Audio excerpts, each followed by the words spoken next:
రంగారెడ్డి జిల్లా కొత్తూరు తహసీల్దార్ కార్యాలయం వద్ద డంపింగ్ యార్డు వ్యతిరేక పోరాట జేఏసీ మహాధర్నా చేపట్టింది. సిద్దాపూర్ డంపింగ్ యార్డు ప్రతిపాదనను ప్రభుత్వం ఉపసంహరించుకోవాలని కోరుతూ జీవో నెంబర్ 641ను రద్దు చేయాలని డిమాండ్ చేశారు. గత ప్రభుత్వం ఐటీ పార్క్ కోసం భూసేకరణ చేసి యువతకు ఉపాధి కల్పించాలని భావిస్తే కాంగ్రెస్ ప్రభుత్వం డంపింగ్ యార్డుతో ప్రజలను ఇబ్బందులకు గురి చేస్తోందని మాజీ ఎమ్మెల్యే అంజయ్య యాదవ్ ఆగ్రహం వ్యక్తం చేశారు.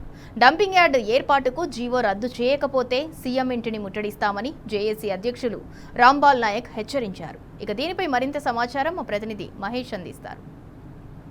డంపింగ్ యార్డ్ ప్రతిపాదన ఉపసంహరించుకోవాలి, జీవో నెంబర్ 641 రద్దు చేయాలని డిమాండ్ చేస్తూ కొత్తూరు తహసీల్దార్ కార్యాలయం ముందు జేఏసీ ఆధ్వర్యంలో మహాధర్నా చేపట్టారు. ఈ ధర్నాకు మాజీ ఎమ్మెల్యే అంజయ్ యాదవ్ మద్దతు పలికారు. ప్రస్తుతం మనతో పాటు అంజయ్ యాదవ్ ఉన్నారు. ప్రజలకు ఉపయోగపడాలి, ఆడ నిరుద్యోగులకు ఉద్యోగాలు దొరకాలి, రైతులకు లాభం కావాలనే ఉద్దేశంతో అప్పుడు నేను ఐటీ శాఖ మంత్రులు కేటీఆర్ దగ్గరికి పోయి, సార్ మా తాన చాలామంది నిరుద్యోగులు చాలామంది ఉన్నారు, ఇట్లా భూమి అది ఎయిర్పోర్ట్కి అన్నిటికీ దగ్గరట్లు ఉంటుంది, హైదరాబాద్ కూడా దగ్గర ఉంటుంది, ఒక ఐటీ పార్క్ పెట్టమంటే చాలా సంతోషపడ్డాడు. పెడతాను నిర్ణయం చేసుకోవడం, ఐటీ పార్క్ ఏర్పాటు చేస్తాను.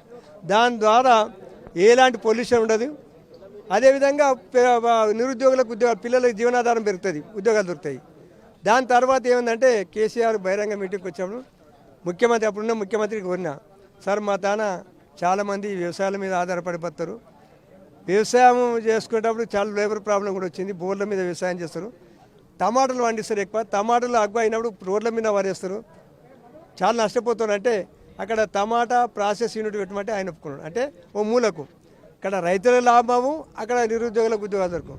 అటువంటి నిర్ణయం తీసుకున్నప్పుడు మా గవర్నమెంట్ ఏదో దిగిపోయిన ప్రజలు వేరే గవర్నమెంట్ ఎన్నుకున్నారు కాబట్టి ఆ వచ్చిన గవర్నమెంట్ ఐటీ పార్కును అదేవిధంగా టమాటా ప్రాసెస్ యూనిట్ పెడితే రైతుల లాభం అవు, ఇక్కడ ఉద్యోగస్తుల నిరుద్యోగులకు కూడా ఉద్యోగాలు దొరకవు, ఆ ఏరియా కూడా డెవలప్మెంట్.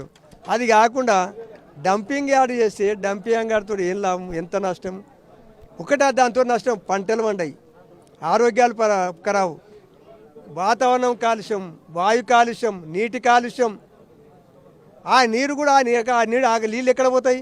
మళ్ళీ చెల్ల ద్వారా సిటీకి, ముఖ్యంగా హైదరాబాద్ సిటీకి నీళ్ళు అందించే హిమాసాగర్లో పోతాయి. అది లాభం చేసినట్ట. అదేవిధంగా ముఖ్యంగా ఆ డంపింగ్ యార్డ్ పక్కనే దగ్గరనే ఎస్టీ గురుకుల పాఠశాల ఉన్నది, కేజీ టు పీజీ వరకు అనేది. ఎంతోమంది విద్యార్థులు చదువుతున్నారు. ఆ పొగల చుట్టుకొని ఆ పొగల ఎట్లా చదువుతారు వాళ్ళు, ఎట్లా విద్య అభ్యసిస్తారు? ఆ పక్కన సుక్క చట్టు వాళ్ళు ఎన్నికలు పడతాడుగా, ఎన్నికలు పడతాడా, పులిచెల్ల కొడతాడా, చింత కడతాడా, కొన్ని తండాలు దగ్గర 5 కిలోమీటర్ దూరం ఉన్నాయి. అవి కూడా కాలుష్యానికి ఆ పొగలనే నిండిపోతాయి. ఆ తండలు పొగలనే ఉంటాయి, కాలేజీ పొగలనే ఉంటుంది. ఎవరైతే ప్రసిద్ధిగాంచిన జేపీ దర్గా యాత్రికులు రోజు 1000 మంది వస్తుంటారు కదా, వాళ్ళు కూడా పొగలనే ఉంటారు. కాబట్టి ఇంత నష్టం జరిగేది. అటువంటి ఉద్యోగ కార్యక్రమాన్ని ఆపాలని. ఎందుకంటే ఇది ఎక్కడ డంపింగ్ యార్డ్ అంటే ఎక్కడో అటవీ ప్రాంతంలో ఆవాస ప్రాంతానికి దూరాన ఉన్న ఏరియాలో సెలెక్ట్ చేసుకుని అక్కడ పెట్టాలి. కానీ జనావాసంలో ముఖ్యంగా పచ్చడి పంటలు పండే పొలాల దగ్గర మధ్యన, ఇన్ని దగ్గర ఉన్న తండాల మధ్యన ఈ డంపింగ్ యార్డ్ ప్రక్రియను ఉపసంహరించుకోవాలని ప్రభుత్వాన్ని డిమాండ్ చేస్తాం.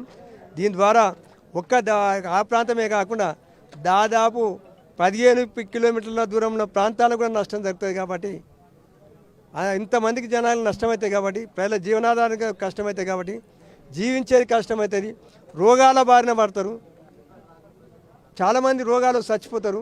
కాబట్టి ఆ ప్రక్రియను ఆపాలి. ఆ డంపింగ్ యార్డ్ కొరకు ఇచ్చిన జీవోను 641 ఉపసంహరించుకోవాలి. ఉపసంహరించుకోవే కాదు, ఆ ఆలోచన ఉపసంహరించుకొని అక్కడ ఐటీ పార్కు, అదేవిధంగా టమాటా ప్రాసెస్ యూనిట్ ఏర్పాటు చేయాలని ప్రభుత్వాన్ని డిమాండ్ చేస్తున్నాం. ప్రతిపక్ష పార్టీ ప్రజల కొరకు మేము పోరాడాలి, మా బాధ్యత, తప్పకుండా పోరాటాలు చేస్తాం. ఏ విధంగా చేయాలో ఆ విధంగా పోరాటం చేస్తాం. చూస్తారుగా ఇప్పుడు ధర్నా కార్యక్రమం ఎంతమంది వచ్చారు స్వచ్ఛందంగా ప్రజలు, ఆ తండల స్త్రీలు ఎంతమంది వచ్చారు, ఎంత బాధపడుతారు, ఎంత భయపడుతారు వాళ్ళు స్త్రీలంతా. ఎప్పుడో మేము కొంతమంది ముసలిళ్ళు ఏమంటారు, మేము మా వయసు అయిపోయింది, మా చచ్చిపోతాం కానీ మా పిల్లలనే కాపాడరు అని ఏడుస్తున్నారు. అంత భయభ్రాంతులు ఉండరు, ఎంత స్పందన ఉండదు చూసిగా మీరు. అటువంటి ప్రజలు ఒకటారా? అది డంప్ యార్డ్ జీవో రద్దు అయినంతవరకు కూడా తప్పకుండా పోరాడతారు.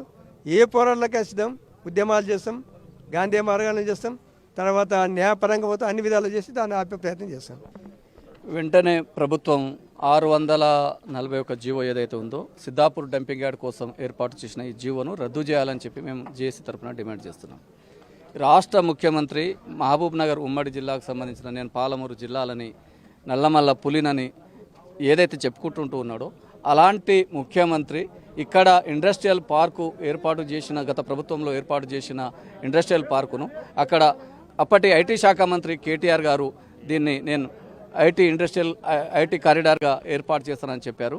అప్పుడు గౌరవ ముఖ్యమంత్రి గారు అప్పటి ముఖ్యమంత్రి గారు దీన్ని కొంత భాగంలో దీన్ని ఫుడ్ ప్రాసెసింగ్ యూనిట్లు ఏర్పాటు చేస్తామని చెప్పారు. అక్కడ చాలామంది యువకులు నిరుద్యోగులు ఉన్నారు కాబట్టి అక్కడ యువకులకు స్వయం ఉపాధి ఉద్యోగాలు దొరుకుతాయని చెప్పి ఈ ప్లాన్ చేస్తే కావాలనే కేసీఆర్కు ఎక్కడ మంచి పేరు వస్తుందో, గత ప్రభుత్వానికి ఎక్కడ మంచి పేరు వస్తుందో, కేటీఆర్ గారికి ఎక్కడ మంచి పేరు వస్తుందో అని చెప్పి కావాలనే దురుద్దేశంతోనే ఈ ప్రాంతాన్ని సిద్ధాపూర్ను డంపింగ్ యార్డ్ తీసుకురావడానికి ఒక కుట్ర అయితే జరుగుతూ ఉన్నది. దీన్ని తీవ్రంగా వ్యతిరేకిస్తూ ఉన్నాం. ఏదైతే మహబూబ్ నగర్ ఉమ్మడి జిల్లాలో, పాలమూరు జిల్లాలో, వలసల జిల్లాలో ఇక్కడ ప్రజలను నాశనం చేయడానికి లంబాడీల భూములనే ఒక దిక్కు టార్గెట్ చేస్తున్నాడు. లగాచెర్లలో లంబాడి భూములను గుంజురు. ఇక్కడ డంపింగ్ యార్డ్కి సంబంధించి కూడా మొత్తం లంబాడి తాండాలే ఉన్నాయి కాబట్టి ఈరోజు కూడా ఈ డంపింగ్ యార్డ్ కూడా లంబాడి తాండాల మీదకి తీసుకొస్తున్నారు. ఒక దిక్కు 4th షిఫ్ట్ చెప్తా ఉన్నాడు, ఒక దిక్కు 4th షిఫ్ట్ చెప్తూనే మొత్తం పాలమూరు జిల్లాను నాశనం చేయడానికి ఈరోజు రేవంత్ రెడ్డి కుట్ర వన్నుతూ ఉన్నాడు. అందులో భాగంగానే షాద్నా జరుగుతున్న ఉద్యమాన్ని నీరుగార్చడానికి స్థానిక ఎమ్మెల్యే ఎవరైతే శంకర్ గారు ఉన్నారో ఆయన నేను డంపింగ్ యార్డ్ను రద్దు చేస్తానని చెప్పి హామీ ఇవ్వడం జరిగింది. ఆయన ఏదైతే హామీ ఇచ్చిరో ఆ తెల్లారే డంపింగ్ యార్డ్ సంబంధించిన జీవో రావడం జరిగింది.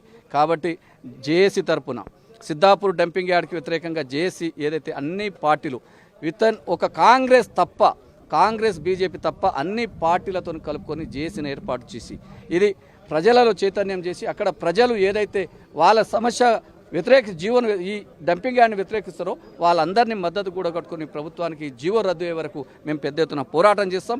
అక్కడ ప్రజల పక్షాన నిలబడతాం, ప్రజలకు అండగా ఉంటాం. అక్కడ మా తండాలను వచ్చే ఈ డంపింగ్ యార్డ్ వల్ల వచ్చే పొల్యూషన్ని వ్యతిరేకిస్తాం. అక్కడ మా ప్రజల ప్రాణాలను కాపాడుకుంటాం. భారత రాజ్యాంగంలోని ఆర్టికల్ 121A ఏదైతే జీవించే హక్కు ఉందో ఆ జీవించే హక్కు కోసం మేము పోరాటం చేస్తామని చెప్పి మేము డిమాండ్ చేస్తున్నాం. దశల వారీగా ఈరోజు ఒకరోజు రోజు కాదు, దశల వారీగా దీన్ని పెద్ద ఎత్తున ఉద్యమాన్ని నిర్మిస్తాం.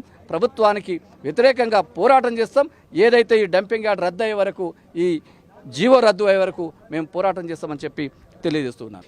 మీ రాష్ట్రంలో ఎక్కడైనా చూడండి SC/ST భూములను మాత్రమే వాళ్ళకు పేద బతుకులకు ఇచ్చిన ఆనాడు గవర్నమెంట్లు ఇచ్చిన అసైన్ ల్యాండ్స్ను తీసుకొని అక్కడ ఏదో పేరు చెప్పి కంపెనీల పేరు చెప్పి తక్కువ ధరకు తీసుకొని రైతులను మభ్యపెట్టి తీసుకోవడం వల్ల చాలా నష్టపోతున్నారు. అదేవిధంగా దాంట్లో భాగంగానే సిద్ధాపూర్లో డంపింగ్ యార్డుకు ఇప్పుడు ప్రపోజల్ చేసిర్రు. దాన్ని తక్షణమే ఉపసంహరించుకోవాలి. తక్షణం ఉపసంహరించుకోకపోతే మాత్రం మేము ఖచ్చితంగా భవిష్యత్తులో కార్యాచరణ చేసి మేము డంపింగ్ యార్డు ఉపసంహరించుకునే వరకు పోరాటం చేస్తామని తెలుపుకుంటున్నాం. సిద్ధాపూర్లో ఏర్పాటు చేసే డంపింగ్ యార్డ్ ఖచ్చితంగా ఉపసంహరించుకోవాలి. జీవో నెంబర్ 641 రద్దు చేయాలని కూడా వీరంతా కూడా డిమాండ్ చేస్తున్న పరిస్థితి కనిపిస్తుంది. పేద మధ్యతరగతి ప్రజల భూముల లక్ష్యంగా కూడా ఇటు ప్రభుత్వం, కాంగ్రెస్ ప్రభుత్వం వ్యవహరిస్తుంది. ఖచ్చితంగా సిద్ధాపూర్లో డంపింగ్ యార్డ్ ఏర్పాటు చేయడం వల్ల ఇక్కడ ప్రజలు నీటి కాలుష్యంతో పాటు వాయు కాలుష్యం జరిగి ప్రజలు తీవ్ర ఇబ్బందులు ఎదుర్కొంటున్నారు. ఖచ్చితంగా జీవోను వెనక్కి తీసుకోవాలంటూ కూడా వీరంతా డిమాండ్ చేస్తున్న పరిస్థితి కనిపిస్తోంది. కెమెరామెన్ మధుతో మహేష్ టీ న్యూస్, రంగారెడ్డి జిల్లా.